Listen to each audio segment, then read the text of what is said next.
Individuality. It's something we all have in common, but for some, the thing that makes them different, being gay, lesbian, bi, trans, or intersex, marks them out for abuse.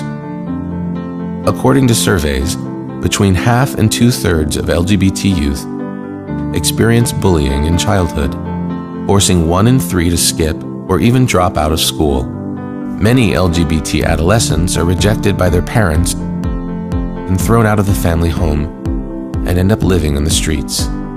Some 40% of homeless youth living on the streets of major U.S. cities identify as LGBT or queer.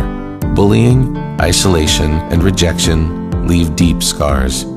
Gay and lesbian youth are up to 4 times more likely to contemplate suicide compared with their straight peers, while young trans people are almost 10 times more likely to have attempted suicide than the general population. Workplace discrimination is widespread. In a recent European survey, 1 in 5 LGBT people reported experiencing discrimination at work in the past year. Studies suggest rates of joblessness, poverty, food insecurity, and depression are all higher among members of the LGBT community. For the individuals in question, these are personal tragedies. For the wider community, they represent an enormous waste of human potential, of talent, of creativity, and productivity that weighs heavily on society and on the economy. A study that looked at 39 countries found a clear link between the marginalization of a country's LGBT community and a corresponding loss of potential economic output. The cost of homophobia and transphobia is simply colossal.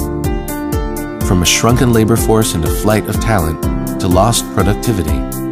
According to a recent World Bank pilot study, discrimination against lesbian, gay, bi, and trans people could be costing an economy the size of India's up to $32 billion a year. The drag on growth filters into lower tax receipts for the government, meaning less money for health, education, and other essential services. No wonder the UN calls combating homophobia and transphobia both a human rights priority and a development imperative. This cycle can be broken. More and more countries and companies recognize the benefits that flow from tackling homophobia and transphobia. For companies, that might mean adopting new corporate policies to make the workplace safe, fair, and accepting for all LGBT people, and looking at their business practices up and down the supply chain for ways to reinforce anti-discrimination efforts. For countries, it means new laws and effective public education and training. The result? A world that is free and equal, and more prosperous too.